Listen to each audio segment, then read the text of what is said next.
आज हम पढ़ेंगे वाष्प दाब को। वाष्प दाब क्या होता है, इसे कौन कौन से कारक प्रभावित करते हैं। हम विलयन वाले चैप्टर को पढ़ रहे हैं केमिस्ट्री में, और इसमें हम अपने दो टॉपिक को कंप्लीट कर चुके हैं। पहला टॉपिक था हमारा विलयन क्या होता है, इसके कितने घटक होते हैं, और दूसरा टॉपिक था हमारा कि विलयन की सांतः इकाइयाँ कौन कौन सी होती हैं, क्या इनके सूत्र, क्या इनके क्वेश्चन होते हैं। हम पढ़ चुके हैं क्रम से। अब हमारा टॉपिक है इस चैप्टर में नेक्स्ट यानी थर्ड नंबर का जो टॉपिक है वो है वाष्प दाब। इसी को हम वेपर प्रेशर कहते हैं। तो जैसा कि वाष्प दाब से लग रहा है कि वाष्प दाब किसे कहेंगे, वाष्पों द्वारा लगाया गया दाब वाष्प दाब कहलाएगा, यानी वाष्पों द्वारा लगाया गया दाब वाष्प दाब ही कहलाता है। लेकिन ये वाष्प कैसे बनती है, वाष्प दाब होता है द्रवों में, यानी कि लिक्विड्स में। वाष्प दाब किसे कहते हैं, वाष्पों द्वारा लगाया गया दाब वाष्प दाब कहलाता है। वाष्प कैसे बनती है, जो वाष्प होती है, वाष्पों का मतलब है भाप से। भाप कैसे बनती है, वाष्पन की क्रिया के द्वारा, जिसको हम वेपोराइजेशन कहते हैं।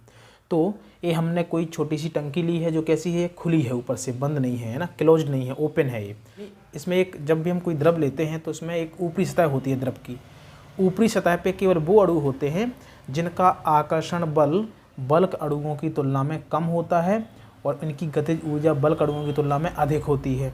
देखो कैसे होती है, आकर्षण बल इनका कम क्यों होता है, यानी द्रव की ऊपरी सतह के जो अणु होते हैं इनका आकर्षण बल कम इसलिए होता है क्योंकि ये इसके ऊपर तो कोई द्रव अणु है नहीं है, तो ऊपर से तो कोई इस पर आकर्षण बल लगाएगा नहीं, केवल नीचे अणु है तो वही ऐसे नीचे को ऐसे बल लगाते हैं इसमें, तो इसमें केवल नीचे की साइड आकर्षण बल लगता है। लेकिन जो बल्क अणु होते हैं जिसके चारों ओर जल के अणु उपस्थित होते हैं जो इन पे बल लगाते हैं, तो इसलिए बल्क अणु पे अधिक आकर्षण बल होता है और द्रव की ऊपरी सतह के अणुओं पे कम आकर्षण बल होता है। दूसरा कारण है कि जो द्रव की ऊपरी सतह के अणु होते हैं उनकी गतिज ऊर्जा बल्क अणुओं की तुलना में अधिक होती है, इसलिए तो ये अणु क्या होते हैं, ऊपरी सतह पे होते हैं। कहीं ना कहीं इनकी गतिज ऊर्जा अधिक होगी, इसलिए यहाँ से गति करके कहाँ पे आए होंगे, ऊपरी सतह पे आए होंगे, तो ये ऊपरी सतह के अणु कहलाते हैं। तो जब हम किसी भी द्रव को गर्म करते हैं तो द्रव की ऊपरी सतह के अणु गैसीय अवस्था में भाप बनकर उड़ने लगते हैं। भाप बनकर कैसे होते हैं, उड़ने लगते हैं। यानी जब हम इसको गर्म करेंगे इस लिक्विड को, तो इसकी ऊपरी सतह के जो अणु होते हैं वो भाप बनकर यानी वाष्प बनकर उड़ने लगते हैं। चूँकि हमारी टंकी कैसी है, खुली है, तो ये बाहर वायुमंडल में ऐसे उड़ने लगते हैं। और जब ये द्रव के अणु बाहर वायुमंडल में उड़ने लगते हैं तो द्रव का जो टोटल भार है वो क्या होने लगता है, कम होने लगता है। क्यों, क्योंकि इसमें द्रव के अणु भाप बन के बाहर निकलने लगते हैं, यानी कि इस पर कोई भी दाब क्रिएट नहीं होगा। दाब क्रिएट कब होता है, जब ये भाप उसी टंकी में या उसी बर्तन के अंदर रहती हैं, तो फिर वो ऊपर से दाब लगाएंगी, है ना। लेकिन यहाँ पे टंकी कैसी हमारी खुली हुई है, तो सीधा इसका सिंपल कॉन्सेप्ट ये है कि यदि हमारी खुली जो टंकी है, खुली टंकी हो, तो इस अवस्था में द्रव की ऊपरी सतह वाष्प बन के उड़ने लगती हैं, जिसके कारण जो बर्तन का द्रव है उसका भार कम होने लगता है। द्रव पदार्थ का जो भार होता है वो क्या होने लगता है, कम होने लगता है। हमको पढ़ना है वाष्प दाब। अब क्या करते हैं, जैसे हम लिक्विड को लें, किसी बंद टंकी में लें, जब बंद टंकी में लेते हैं तो उसकी वाष्पें उसी टंकी में रहती हैं। जैसे ये हमारे पास कोई टंकी है, लेकिन अब की बार जो टंकी है वो कैसी है, ऊपर से बिल्कुल क्लोज है ऐसे, और ये यहाँ पे इसकी ऊपरी सतह है जहाँ पे इसके ऊपरी सतह के अणु हैं,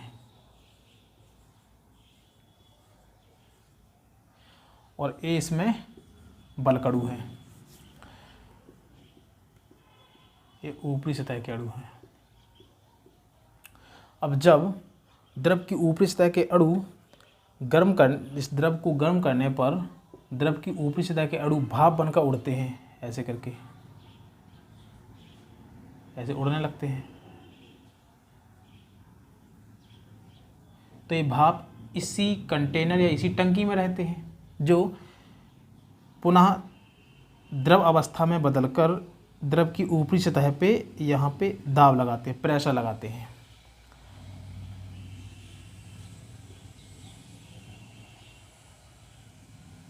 जब द्रव की ऊपरी सतह के अणु वाष्प बनकर उड़ने लगते हैं, भाप बनते हैं, यानी द्रव से गैसीय अवस्था में बदलते हैं, तो इसे कहते हैं हम वाष्पीकरण। किसी द्रव को गर्म करने पर द्रव की ऊपरी सतह के अणु वाष्प बनकर उड़ने लगते हैं, तो इसे कहते हैं हम वाष्पीकरण। या बाष्पन, वेपोराइजेशन, इसी को बाष्पीकरण कहते हैं। लेकिन यदि हमारी टंकी बंद हो तो जो भाप है यानी जो बाष्पें हैं वो पुनः द्रव अवस्था में बदलने लगती हैं थोड़े टाइम में। तो ऐसे ये द्रव यानी जो भाप हैं, यहाँ पे क्या है, बाष्प हैं, बाष्प पुनः द्रव अवस्था में बदल रही हैं। तो यहाँ पे जो द्रव है, द्रव ऊपर जाके बाष्प अवस्था में बदल रहा है। तो बाष्प हैं जो ये बाष्प पुनः द्रव की ऊपरी सतह पे एक दाब क्रिएट करती हैं।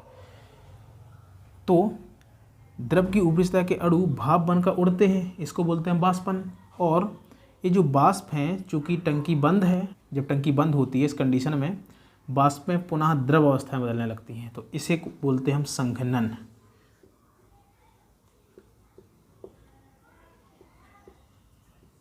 ये दोनों साथ साथ होती हैं, यानी कि बाष्पन और संघनन।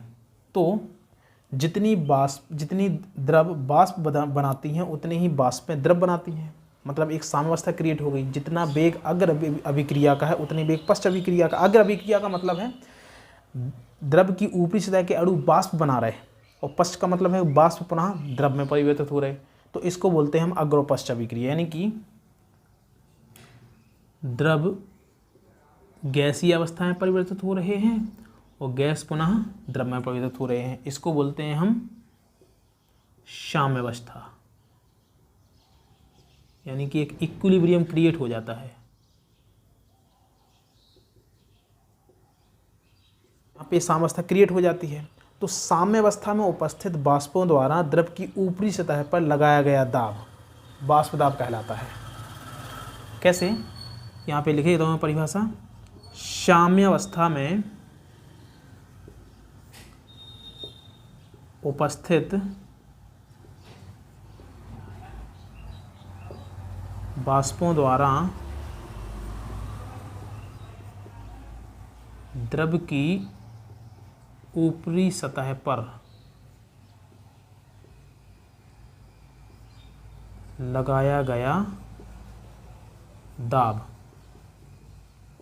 बाष्प दाब या वेपर प्रेशर कहलाता है।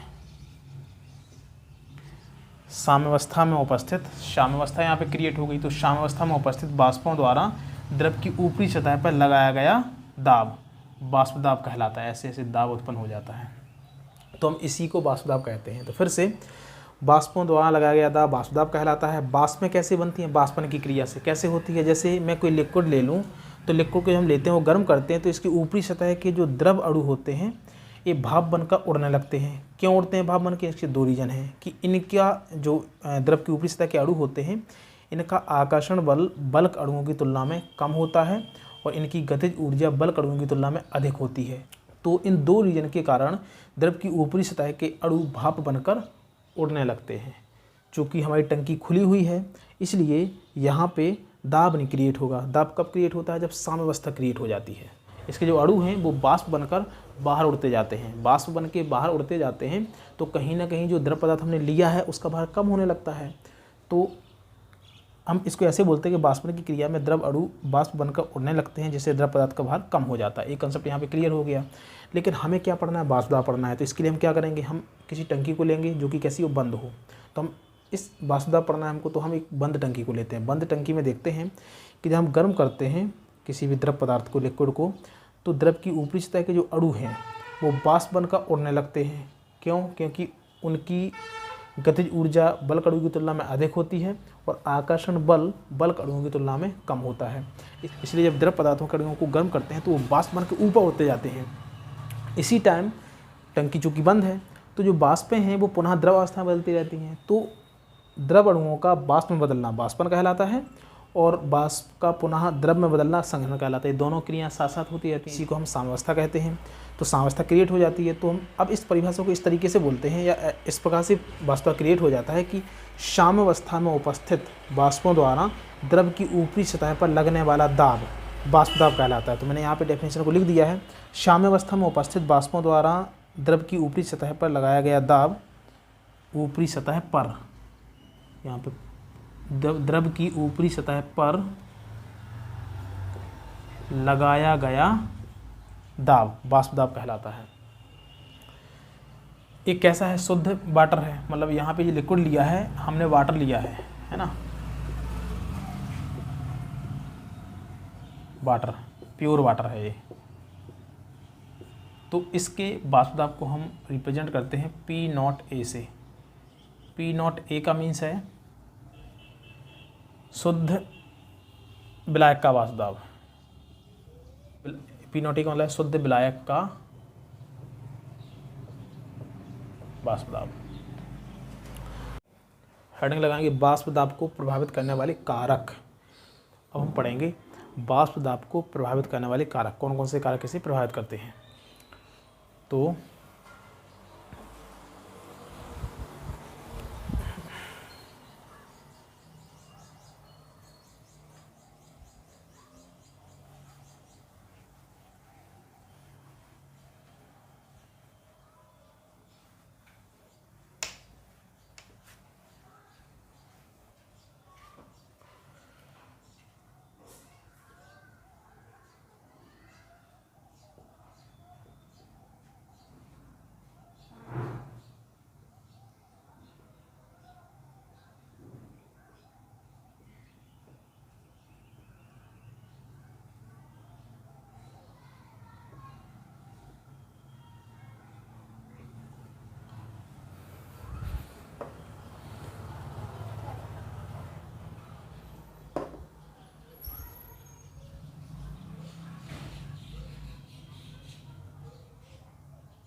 सबसे पहला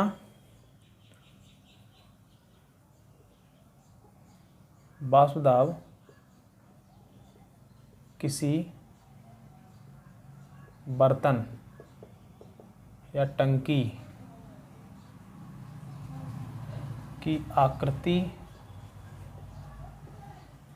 एवं आकार पर निर्भर नहीं करता है। आप कहोगे सर क्यों नहीं करता है, यदि 50 लीटर का कंटेनर ले लिया जाए तो उसका वाष्प दाब तो उतना अधिक होगा। अरे लेकिन वाष्प दाब तो अधिक होगा, लेकिन वाष्प दाब कब अधिक होगा, जब उसका सरफेस एरिया अधिक होगा।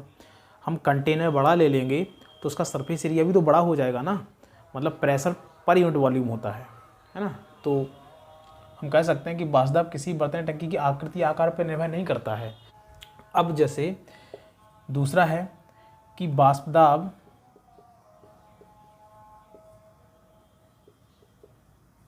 पदार्थ की प्रकृति पर निर्भर करता है, मतलब वाष्प दाब केवल पदार्थ की प्रकृति पर, यानी कि वाष्प दाब पदार्थ की प्रकृति पर निर्भर करता है। इसको एक उदाहरण से समझते हैं। एक एग्जाम्पल लेते हैं, जैसे अपने पास पदार्थ की प्रकृति पर निर्भर करता है, वाष्प दाब पदार्थ की प्रकृति पर निर्भर करता है। जैसे अपने पास है एक क्या, H2O है और एक अपने पास एथिल अल्कोहल है। वो बताना है दोनों में से वाष्प दाब किसका अधिक होगा। तो हम ये तो जानते हैं कि इसमें क्या है, हाइड्रोजन बॉन्डिंग है, और इसमें भी क्या है, हाइड्रोजन बॉन्डिंग है, मतलब हाइड्रोजन बंध है। और हाइड्रोजन बॉन्डिंग चाहता है कि हम वाष्प में ना बदलें, लेकिन ये कब होगा, हमको ये देखना है कि इसका जो हाइड्रोजन बॉन्डिंग है ये कैसा है, ये स्ट्रॉन्ग है, मतलब प्रबल है, जबकि इसका हाइड्रोजन बॉन्ड वीक है। कैसे पता चला सर, वीक यानी कि कमज़ोर, और ये मजबूत है। कैसे पता चला सर, हम पढ़े हैं 11th में कि जो हाइड्रोजन बॉन्डिंग होती है, H2O का प्रत्येक मॉलिक्यूल 4 हाइड्रोजन बॉन्ड से बंधा होता है। 4 हाइड्रोजन बॉन्ड से बंधा होता है तो स्ट्रॉन्ग होता है, तो इनमें आपस में आकर्षण बल बढ़ जाता है। 4 इसमें हाइड्रोजन बॉन्ड हैं तो इसमें आपस में क्या हो जाता है, आकर्षण बल अधिक हो जाता है, जबकि H2O में केवल एक ही हाइड्रोजन बॉन्ड होता है। तो इसमें जब तक आकर्षण लड़ाई होती रहती है तब तक ये क्या हो जाता है, मतलब ये वाष्प में परिवर्तित हो जाता है। तो इसलिए H2O की तुलना में C2H5OH का वाष्प दाब अधिक होता है। इसको हम ऐसे लिख सकते हैं, P not H2O less than P not C2H5OH। C2H5OH। क्यों हो गया ये? क्योंकि इसमें प्रत्येक H2O के मॉलिक्यूल्स में 4 हाइड्रोजन बॉन्ड होते हैं और एथिल अल्कोहल में केवल 1 हाइड्रोजन बॉन्ड होता है, तो इसमें प्रतिकर्षण अधिक होता है। हम पढ़ चुके हैं वेपर प्रेशर इनवर्सली प्रोपोर्शनल होता है फोर्स ऑफ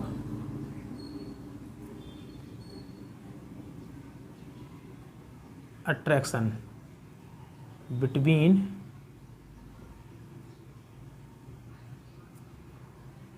टू मॉलिक्यूल्स।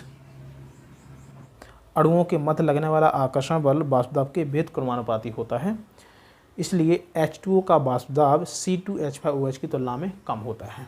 तो वाष्प दाब किसे कहते हैं? परिभाषा हम पढ़ चुके हैं। वाष्पों द्वारा लगाया गया दाब वाष्प दाब कहलाता है।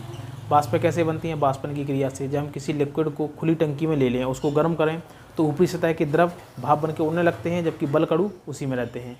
मतलब बल्क अणु नहीं उड़ते हैं, केवल द्रव की ऊपरी सतह के अणु उड़ते हैं। क्यों उड़ते हैं? इसके 2 रीजन हैं। उनका आकर्षण बल बल्क अणुओं की तुलना में कम होता है, उनकी गतिज ऊर्जा बल्क अणुओं की तुलना में अधिक होती है, इसलिए वो भाप बन के आसानी से उड़ जाते हैं।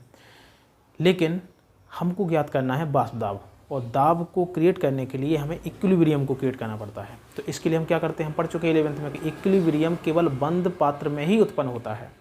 केवल बंद पात्र में ही हम क्रिएट कर सकते हैं साम्यावस्था को, यानी कि इक्विलिब्रियम को। तो इसके लिए हम बंद टंकी लेते हैं। जब हम बंद टंकी ले लेते हैं तो देखते हैं कि द्रव की ऊपरी सतह के जो अणु होते हैं वो भाप बन के उड़ने लगते हैं। चूँकि कंटेनर बंद है, इसलिए वो पुनः द्रव अवस्था में परिवर्तित होने लगते हैं। तो द्रव अणुओं का भाप बनना वाष्पन कहलाता है, और भाप का पुनः द्रव में बदलना संघनन कहलाता है। दोनों क्रियाएं साथ साथ चलती रहती हैं, इसको हम साम्यावस्था कहते हैं। अब साम्यावस्था में उपस्थित वाष्पों द्वारा लगाया गया दाब, हम ऐसा पढ़ते हैं कि साम्यावस्था में उपस्थित वाष्पों द्वारा द्रव की ऊपरी सतह पर, साम्यावस्था में उपस्थित वाष्पों द्वारा द्रव की ऊपरी सतह पर लगाया गया दाब वाष्प दाब कहलाता है। वाष्प दाब टंकी की या बर्तन की आकृति और आकार पर निर्भर नहीं करता है, या केवल वाष्प दाब जो होता है वाष्प दाब पदार्थ की प्रकृति पर निर्भर करता है, जैसा कि हमने यहाँ पे देख लिया है। तो इस प्रकार से हम इनको याद रखेंगे।